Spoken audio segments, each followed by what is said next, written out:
Hello everyone, welcome to Raj study the Hindu and Dainik Bhaskar. 18 December 2024 current affair में आपका स्वागत है।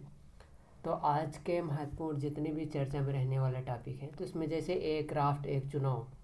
तो एक राष्ट्र एक चुनाव के सामने देखिएगा कि किस प्रकार से इसका इतिहास रहा, और इतिहास के साथ साथ ये भी देखिएगा कि वर्तमान में सांसद भवन में कितने प्रकार से इसमें जैसे अपोजिशन हो गया, अपोजिशन के साथ साथ सत्ता पार्टी के खिलाफ जैसे हैं कि जितने भी अपोजिशन पार्टी में रहे, जितने भी दल हैं, तो उनके द्वारा अच्छा खासा विरोध जताया जा रहा। और इसी प्रकार जैसे किसान आंदोलन रहा, तो कौन से नंबर का किसान, तीसरे नंबर का किसान आंदोलन है।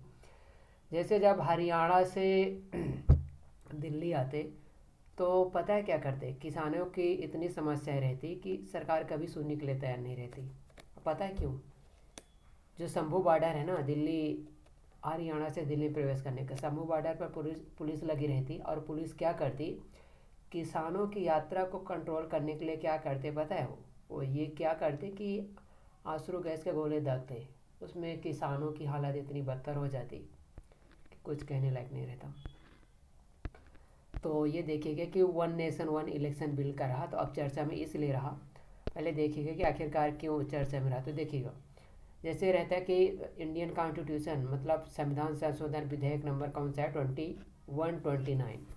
जो संविधान संशोधन विधेयक 129 है, इसके माध्यम से बिल है। अब बिल लोकसभा में पारित होगा, फिर राज्यसभा में जाएगा, राष्ट्रपति के पास जाएगा। अब जैसे राष्ट्र यहाँ से पारित होने के बाद कानून बन जाएगा, लेकिन कानून बनते बनते बहुत समस्या झेलनी पड़ेगी। अब समस्या है कि जैसे जब 2018 या 17-18 में क्या होता है कि भारत सरकार के द्वारा रामनाथ कोविंद की अध्यक्षता में एक कमेटी का फॉर्मेट की जाती है। उस कमेटी की रिकमेंडेशन के आधार सिफारिश या रिकमेंडेशन के आधार पर ही वन नेशन वन इलेक्शन का कंसेप्ट सामने आया। अब वन नेशन वन इलेक्शन का जो कंसेप्ट ये है कि जैसे इसमें लोकसभा और विधानसभा और जो लोकल गवर्नेंस के चुनाव होंगे, तो क्या कर देंगे, एक साथ चुनाव करा देंगे। तो लोकसभा और विधानसभा के चुनाव एक साथ कराएंगे, और उसके जैसे लोकसभा और विधानसभा के चुनाव के 100 दिन बाद क्या करेंगे, दूसरे पार्ट में लोकल गवर्नेंस के क्या करेंगे, चुनाव इलेक्शन करा दिए जाएंगे। अब जैसे पता है कि लोकल गवर्नेंस में कितने मुद्दे रहते हैं। जैसे CAG रिपोर्ट 2024 के अकॉर्डिंग यदि देखा जाए, मैं पिछले 2 सप्ताह की आपको जानकारी दे रहा हूँ। इसमें जैसे रहा कि लोकल गवर्नेंस के सामने आखिरकार चुनौतियाँ क्या हैं। एक तो राज्यों के लेवल पर यहाँ पर चुनौतियाँ हैं, और सेकंड नंबर पर यह है कि पहला लोकल गवर्नेंस पर ही चुनौतियाँ हैं। अभी इसमें ये बताएगा कि 37% क्या है, जो 74 कॉन्स्टिट्यूशनल अमेंडमेंट के माध्यम से नगरीय निकाय रहा। 37% क्या है, यहाँ स्टाफ की कमी है। किसकी? स्टाफ की कमी है।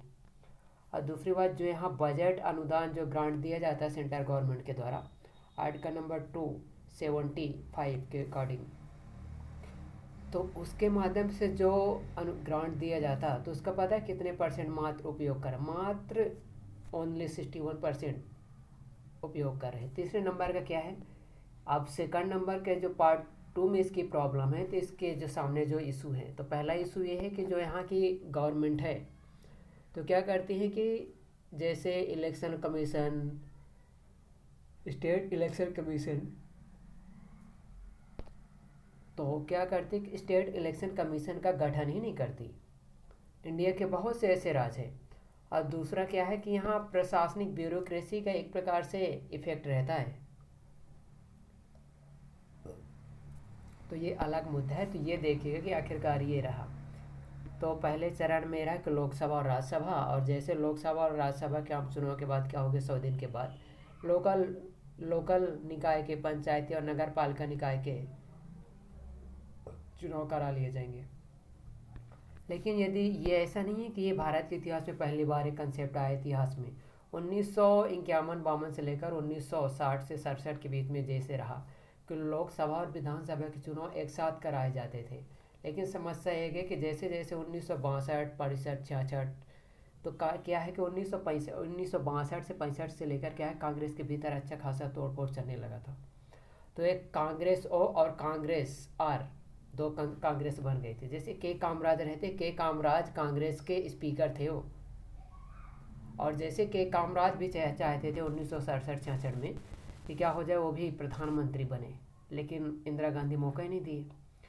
तो जैसे 1966-67 में कांग्रेस की जब सरकार थी, तो लोग जो विधानसभा थी, राज्यों के विधानसभा को क्या कर दिया, भंग कर दिया।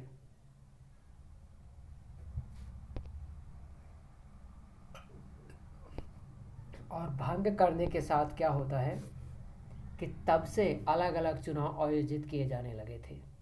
हालांकि इसके सामने भी जैसे देखिएगा कि उसमें जैसे विधि आयोग, संविधान समीक्षा आयोग, इलेक्शन कमीशन आयोग, नीति आयोग, ये क्या है, अलग अलग प्रकार से क्या बता रहे कि आखिरकार किस किस प्रकार से इसमें संशोधन करेंगे।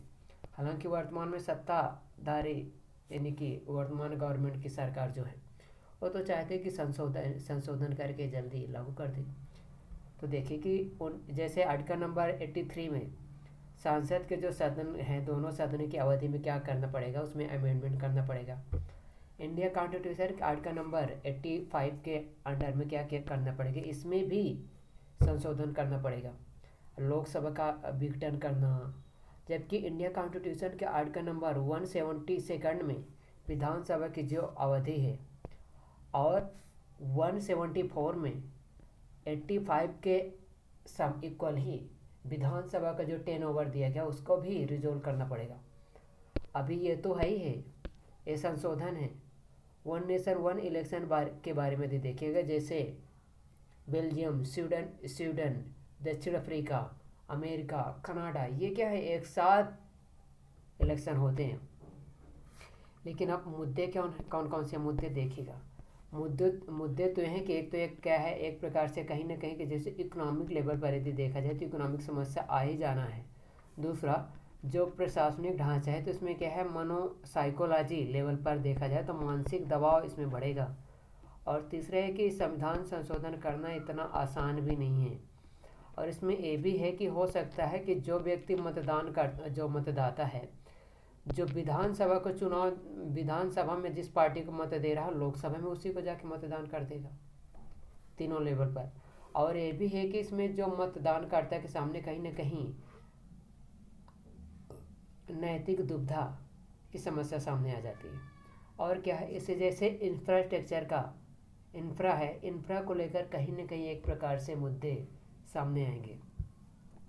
और अगला इसमें यह है कि इंफ्रा के साथ साथ देखा जाए तो जैसे ह्यूमन कैपिटल जैसे रहता, ह्यूमन रिसोर्स के बारे में, इसको लेकर जैसे सैन्य बल हो गया, स्टाफ हो गया, कहीं ना कहीं इनके ऊपर क्या मानसिक दबाव बढ़ेगा दोस्त, बिल्कुल बढ़ेगा। इसमें मानसिक मेंटल लेवल पर इमोशनल प्रेशर बढ़ जाता है इससे, राइट। तो इसको आप लोग याद रखिएगा। फिर भोपाल में जो सेलिब्रेट किया जाता 10th नंबर का अंतर्राष्ट्रीय वन मेला का आयोजन कहाँ किया गया, भोपाल में। इंटरनेशनल हार्बल फेयर के बारे में कब से कब तक किया जाए, 17 दिसंबर से 23 दिसंबर के बीच में किया जा रहा है। आखिरकार जैसे रहा, तो इसमें पता है क्या है, जैसे सांस्कृतिक एवं मनोरंजन कार्यक्रम का क्या है, दैनिक आयोजन किया जाएगा। इसमें क्या है कि जैसे वर्तमान में मोहन यादव की सरकार है, तो ये क्या है कि जैसे अगर यदि महाराष्ट्र में चुनाव हो जाए ना, तो बीजेपी के मुख्यमंत्री वहाँ भी जाएंगे प्रचार करने। यदि हरियाणा में हो जाएंगे चुनाव में, तो वहाँ भी यहाँ के मुख्यमंत्री जाएंगे वहाँ प्रचार करने। सब एक दूसरे को कहीं ना कहीं उल्लू बना रहे हैं। तो इसमें क्या होगा कि विषयपा अंतर्राष्ट्रीय जो कार्यशाला, जैसे महिला ह्यूमन वोमेन एम्पावरमेंट, लघु वनोपज से महिला सशक्तिकरण किया जाएगा। आयुर्वेदिक विशेषज्ञों द्वारा निःशुल्क और चिकित्सा परामर्श, हर्बल जड़ी बूटियाँ एवं परंपरागत व्यंजनों की क्या की जाएगी, उपलब्धता कराई जाएगी। इसके माध्यम से क्या होगा, लोकल फॉर वोकल को बढ़ावा मिलेगा, और कहीं ना कहीं लोकल लेवल के प्रोडक्ट को ग्लोबलाइजेशन कर रखा जाएगा। और लोकल लेवल के प्रोडक्ट के साथ साथ इंडिया की कल्चर का भी एक्सपेंड होगा, कहीं ना कहीं विस्तार रूप देगा। और ये तो है ही कि नदी जोड़ो परियोजना, तो नदी जोड़ो परियोजना कोई नया कंसेप्ट है नहीं। 2005-06 में एक नया कंसेप्ट आता जिसको बोला जाता केन बेतवा लिंक परियोजना आता। उस समय शायद मनमोहन सरकार प्रधानमंत्री थे, मनमोहन जी। तो आर्थर बारकर शायद रहते हैं, उनको बोला जाता है नदी जोड़ो परियोजना का फादर ऑफ नदी रिवर्स इंटरलिंकिंग सिस्टम। अब जिस प्रकार से इंडिया का पहला है जैसे केन बेतवा लिंक परियोजना, उसी प्रकार से इंडिया के साथ साथ क्या है कि देखा जाए तो उत्तर भारत और दक्षिण भारत के नदियों को कनेक्ट करने के लिए कहीं ना कहीं पता है कितनी नदियाँ, 16 नदियों को इसमें कहीं ना कहीं जोड़ने का प्रावधान किया। 16 तो बड़ी नदियाँ हैं, 14 उसमें शायद 14 कितनी छोटी नदियाँ। इन बड़ी नदियों में से जैसे नर्मदा हो जाएगी, गोदावरी, गंगा, कावेरी, यमुना, ये बड़ी बड़ी नदियों के इंटरलिंक के माध्यम से क्या किया जाएगा, एक तो 2 प्रकार से इसमें मैनेजमेंट किया जाएगा। और जो एक नाम सुने होंगे water shade management. Water shade management क्या होता, जैसे वर्तमान में इस साल चर्चा में नहीं कि अल नीनो और ला नीनो, इन दोनों को बोला जाता है इंसो। क्या बोला जाएगा इनको, इंसो। और इंसो के पार्ट हो जाएंगे 2, एक ला नीनो, दूसरा हो जाएगा अल नीनो। जैसे ला नीनो की घटना ही है, इसीलिए वर्तमान में इतना ज़्यादा ठंडी इस साल हो रही है, कोल। तो पार्वती काली सिंध चंबल नदी जोड़ो परियोजना की कितनी त्रिस्तरीय अनुबंध किया गया। जैसे इसमें रहे मुख्यमंत्री मोहन यादव, और मुख्यमंत्री मोहन यादव के साथ साथ देखिएगा जयपुर के मुख्यमंत्री इसमें शामिल रहे। जयपुर के मुख्यमंत्री के साथ साथ इसमें शामिल रहे प्रधानमंत्री। तो आखिरकार कहीं ना कहीं इसके टारगेट क्या है, तो जैसे यहाँ से पार्वती काली सिंध चंबल परियोजना जाएगी, तो चंबल नदी तो यहाँ से जैसे निकल करके यहाँ से एमपी का बॉर्डर बनाकर यहाँ यमुना नदी में मिल जाती है। और आगे चल के यदि देखा जाए तो जैसे नहीं बोलते कि ये बूंद बूंद बूंद बूंद बूंद बूंद से घड़ा भरता है, तो बूंद बूंद के जब इकट्ठा हो जाते छोटे छोटे डाट तो बहने लगते, नदी का धारा बन जाती, इसीलिए इसको बोला जाता है यूनियन।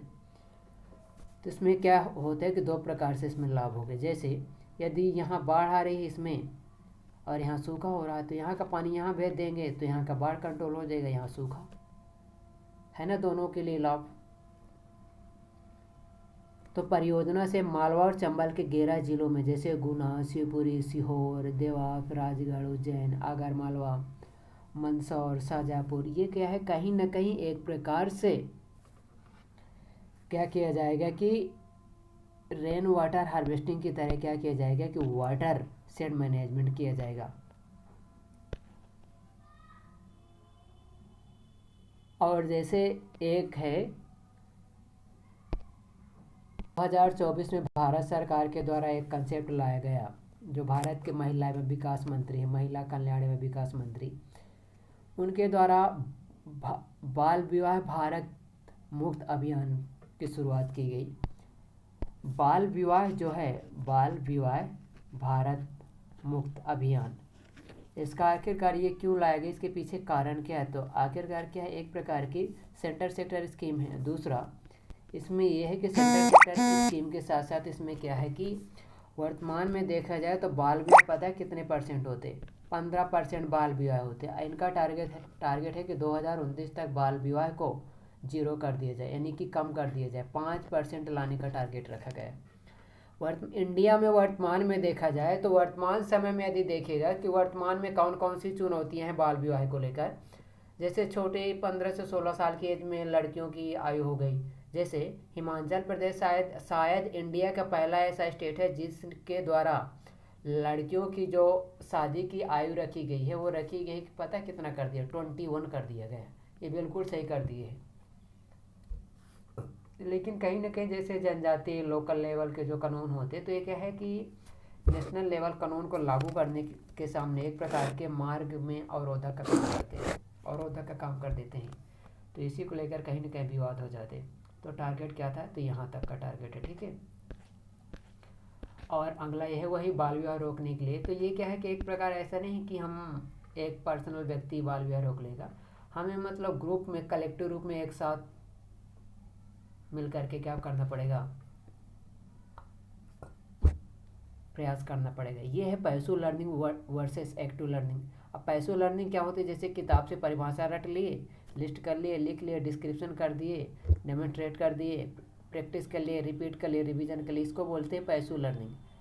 अब पैसिव लर्निंग के माध्यम से देखा जाए तो जैसे इंडिया के वर्तमान में देखा जाए तो इंडिया के जितने भी गवर्नमेंट स्कूल हैं, विशेष करके पहली से क्लास 1 से लेकर 11 तक सब में पैसिव लर्निंग की जाती।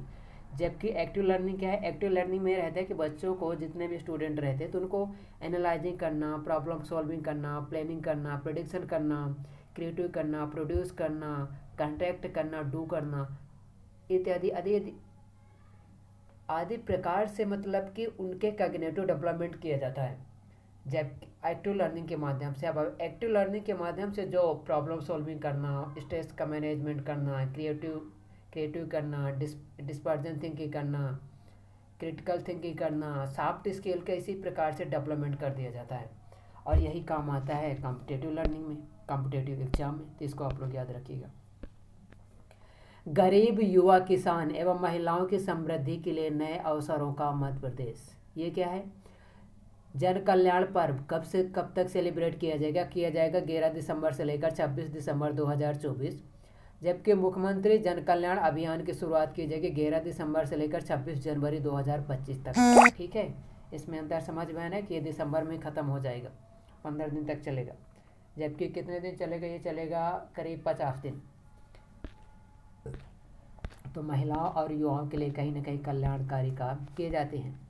तो जन कल्याण अभियान के माध्यम से जो का उद्देश्य है कि विकास के 4 आधारभूत जो पिलर है, जिसको बोला जाता है ज्ञान मतलब समझ रहे, जैसे गरीब, युवा, अन्नदाता, नारी कल्याण पर केंद्रित दृढ़ संकल्पित प्रयास है ये।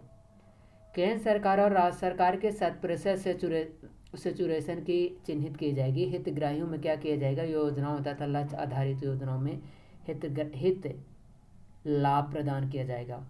वंचित पात्र हितग्राहियों को लाभ प्रदान करने के लिए घर घर सर्वे कराया जाएगा।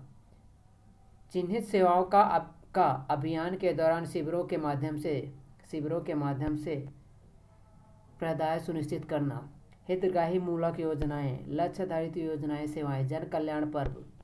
तो इसके माध्यम से क्या हो गया? 11 से 26 दिसंबर 2024 तक ये चल रहा है। तो जन कल्याण पर्व के माध्यम से अलग अलग प्रकार से क्या है, कहीं ना कहीं जन कल्याण पर्व के बारे में सोसाइटी में अवेयरनेस बढ़ाया जाएगा, राइट। और जैसे जैसे जब अवेयरनेस बढ़ने लगती है तो उस अवेयरनेस के माध्यम से पता क्या होता? अवेयरनेस के माध्यम से आप लोग देखिएगा उसमें। और ये भी आर्टिकल है कि एक देश एक इलेक्शन के रास्ते पर देश आगे बढ़ रहा है। और दूसरी एक सबसे आज का महत्वपूर्ण टॉपिक जिस टॉपिक का नाम है, क्या औरतें कानून का दुरुपयोग करती हैं, हाँ या ना?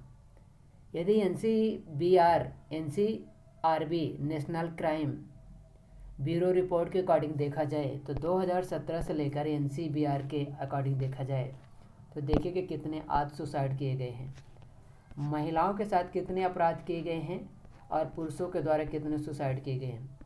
2017 से लेकर 2022 तक के बीच में NC national crime bureau report जो बताई गई है उसके अकॉर्डिंग देखा जाए तो 25,000 पुरुष शिकार हुए किसके? आत्महत्या करने में। क्या है पता है क्या? एक प्रकार की इमोशनल इंटेलिजेंस का लैक ऑफ इमोशनल इंटेलिजेंस। जबकि सेकंड नंबर पर इसमें जो दिखाया गया है, तो इसमें जो दिखाया जाता है कि महिलाओं के साथ कितने अपराध घटना घटी, उसका नाम पता है कितनी संख्या? ये है 23,000, 23 या 23,000 के आसपास। ठीक है, तो कहीं ना कहीं इस प्रकार की समस्या को लेकर के समाज में एक प्रकार से क्या बन जाते हैं, गलत एजम्पशन बन जाती है कि महिलाओं के साथ ही हमेशा अपराध होते हैं। मात्र 2000 का अंतर है। अब पुरुषों की संख्या भी तो महिलाओं से ज़्यादा है। अभी जैसे अतुल सुभाष जो आए, कि पता है क्या अतुल सुभाष के बारे में? कि अतुल सुभाष कहाँ के थे? यूपी के एक इंजीनियर थे। अब पता है 2019 में जैसे जब शादी करते अतुल सुभाष और उनका पूरा परिवार बंगलुरु में रहता, और यहाँ के जैसे अतुल सुभाष यहाँ के लड़के वाले हो गए। अब शादी करने के बाद पता है यहाँ किसको सबसे मेन मुद्दा फंस जाते? जो एडवोकेट होते हैं ना, वकील तो दुनिया के सबसे बड़े दलालगिरी का काम करने वाले व्यक्ति होते हैं, वकील। ये वकील महिलाओं को बोले, इन महिला पक्ष के पीड़ित से बोले कि अब ये क्या करती थी महिला, ये से पैसा मांगती थी, पहले कम मांगती थी, इनके जो माता थी, चाचा थे, सभी मिलकर के पैसा मांगते। किससे? अतुल सुभाष से। तो अतुल सुभाष के द्वारा यूट्यूब में 1.5 घंटे की एक वीडियो भी बना के डाला गया और सोशल मीडिया के माध्यम से समाज में अवेयरनेस बढ़ाने के लिए जानकारी शेयर की। ये तो बहुत चर्चा में रहा। तो अतुल सुभाष के बारे में रहा कि क्या है, ऐसा नहीं कि केवल महिला ही पारिवारिक कलंक या अपराध का सामना करते, पुरुष भी शिकार होते। 25,000 पुरुष,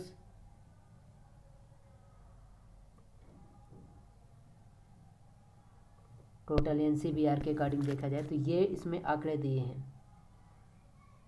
तो सुसाइड करने वाले पुरुषों की संख्या 21,000, 22,000 मान के चलते, जबकि महिलाओं की कितनी है, महिलाओं की इसमें 25,000। तो महिलाओं में पता है क्या, इमोशनल इंटेलिजेंस का अभाव पाया जाता है, इसीलिए इनकी जनसंख्या 25,000 है, जबकि इनकी कितनी है 25,000।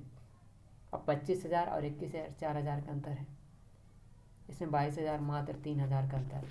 अब 3,000 के ये अंतर ने हमेशा, जैसे क्या होता कि महिलाओं के खिलाफ ही हमेशा पुरुषों के खिलाफ महिलाओं के द्वारा जो FIR कराई जाती हैं, तो 50% तो झूठी रहती, गुमराह रहती हैं, राइट। तो इसको आप लोग याद रखिएगा। एक ये है कि छत्तीसगढ़ के क्रांतिकारी संत का नाम था गुरु घासीदास।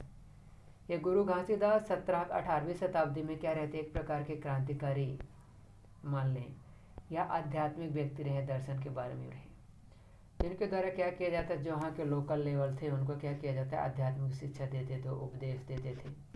उपदेश जो देते थे, तो मान के चलिए जो शिक्षा देते थे, उपदेश देते थे, तो कहीं ना कहीं एक प्रकार से समाज में अवेयरनेस के साथ साथ आध्यात्मिकता को बढ़ावा मिलेगा, ठीक है, ये रहा। जबकि दूसरा है कि मन को स्थिर रखना ही जीवन का सार है, मानवता भीतर के संस्कारों से पनपती है, नहीं जगती है। पता कैसे, देखिएगा, जैसे यदि आपको कोई बोल दे कि तुम बुरे हो, तो ये जैसे जिसको बोलते हैं मन, यानी कि माइंड के कितने भाग होते हैं, 4। एक का होता मन, दूसरा होता बुद्धि, तीसरा होता ईगो, चौथा होता चित्त। तो चित्त मतलब जैसे जिस प्रकार से टीवी नहीं होते, टीवी में चित्र चलते रहते, उसी प्रकार से दिमाग में इमेज चलती रहती। तो हमें इस मन को कंट्रोल करके, बुद्धि का बढ़ा करके चित्त को कंट्रोल कर ले, इसको रेशनल बना दें। बुद्धि के माध्यम से रेशनल जितना बेहतर बनाएंगे उतना ही थॉट कंट्रोल रहेंगे। इसीलिए हमें अपने थॉट पर ध्यान देना चाहिए। जब भी अकेले हों तो प्रत्येक मानव को अपने अकेले समय में अपने थॉट पर ध्यान देना चाहिए, जबकि जब दूसरों के साथ हों तो अपने शब्दों पर ध्यान देना चाहिए। तो इसमें यह बताया जाता है कि हमारी इच्छाएं जो डिजायर रहती, तो डिजायर क्या करती, कहीं ना कहीं एक प्रकार से चित्त को अशांत कर देती। और पता है, यही चित्त को जो अशांत करती हैं, मन क्या करता है, मन एक प्रकार से हमें कहाँ ले जाता है, या तो पास्ट या फ्यूचर में, दो ही काम करता है, समय और स्थान चेंज कर देगा बस, जो कि केवल काल्पनिक है, इमेजिनरी है, बाकी कुछ नहीं है, वो केवल काल्पनिक है, इमेजिनरी है, नॉट रियलिटी। तो हमें यदि जीवन में कोई सफलता प्राप्त करनी है तो अपने चित्त को कंट्रोल करना पड़ेगा, नहीं माइंड को कंट्रोल करने के लिए यह जिसको बोला जाता है कैनवास ऑफ माइंड, 20% तक अपने, कम से कम 80% तक अपने मन को प्रेजेंट में ला लें। अब प्रेजेंट में जैसे जब माइंड को ला लेंगे तभी तो हमें सलूशन मिलेगा दोस्त। ये अंतर मन करता है, इसलिए हमें चित्त पर ध्यान देना चाहिए। जैसे काम, क्रोध और लालच तीनों ही चित्त को अशांत कर देती है, और अशांत चित्त में क्या रहता, दिमाग में सलूशन नहीं देता बल्कि समस्या पैदा करता है, ठीक है। और ये तो है कि मानवता भीतर के संस्कारों से पनपती है। एक बार की बात है कि TN सेशन जो रहते हैं, TN सेशन आप लोग सुने हो, इनका नाम तो सुने होंगे, इलेक्शन कमीशन ऑफ इंडिया के मुख्य मतलब चीफ इलेक्शन कमिश्नर थे। कब, 1990 सेकंड में, 1991-92। इन्हीं के द्वारा जो वोटर ID में फ़ोटो आई ना, इमेज, इन्हीं के द्वारा लाया गया था। हालांकि अच्छे खासे थे। ये चिड़िया है, ठीक है, ये चिड़िया के बारे में याद रखिएगा। एक बार क्या हुआ था कि ये IAS थे, IAS के बाद क्या बने, इलेक्शन कमीशन ऑफ इंडिया। अपनी पत्नी के साथ क्या कर रहे थे, जा रहे थे उत्तराखंड पर्यटन के लिए। जैसे जब रास्ते से जा रहे थे, पत्नी थी इनकी, इनके बच्चे थे, परिवार के साथ जा रहे थे, कहाँ, ये जा रहे थे UP से उत्तराखंड। जैसे जब रास्ते से जा रहे थे, इन्होंने तो इनकी पत्नी क्या देखी कि जो एक पेड़ था उस पेड़ में जो चिड़िया थी घोंसले बना रहे थे। अब पता है जो चिड़िया घोंसला बनाती, मैं बता रहा हूँ कैसे बनाती।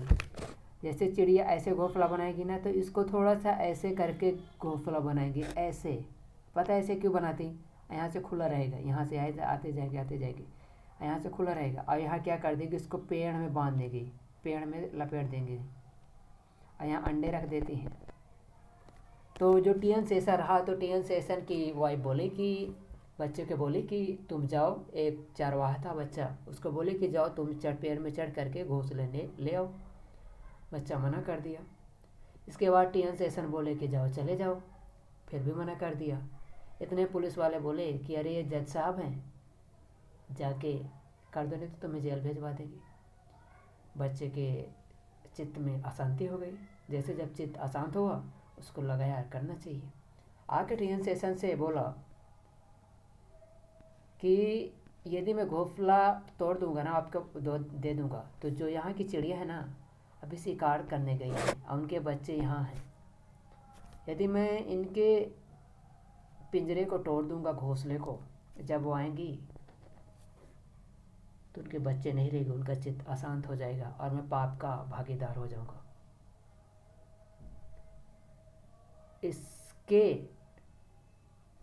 इससे क्या होता है, प्रेडिक्शन क्या होता है, एक मॉडल होता है पीएचडी में जब रिसर्च करने जाता है कोई, एक है रिग्रेशन मतलब ये रहता है independent base on the independent variable prediction of dependent variable, research करना पड़ता। अब उसी रिसर्च के अकॉर्डिंग देखा जाए तो जब बताता कि टीएन शेषन बताते, बोले कि जैसे ही जब बच्चा बोला, चरवाहा बोला कि मुझे पाप का भागीदार बन जाऊंगा, तो टीएन शेषन के चित्त अशांत हो गया। बोला इस बच्चे के सामने मेरी आईएएस की डिग्री और एक इलेक्शन कमीशन ऑफ इंडिया का जो chief election commissioner of India जो रहे, वो पद छोटा था। ये क्या है, मानवता। इसीलिए बोले कि मानवता भीतर के संस्कारों से पनपती है। तो जो बच्चा था चरवाहा, तो मैं बता रही हूँ जो पशु चराने वाले व्यक्ति होते हैं, इनमें मानवता भर के भरी होती है। जैसे कोई चरवाहा जाता है ना, यदि उसकी गाय यदि मर जाए तो उसको बहुत दर्द होता है, जैसे उसके घर का कोई मेंबर चला गया हो, इस प्रकार की समस्या होती है। ठीक है, तो ये रहा पूजा स्थलों में विरोध प्रदर्शन पर प्रतिबंध लगाने का प्रस्ताव।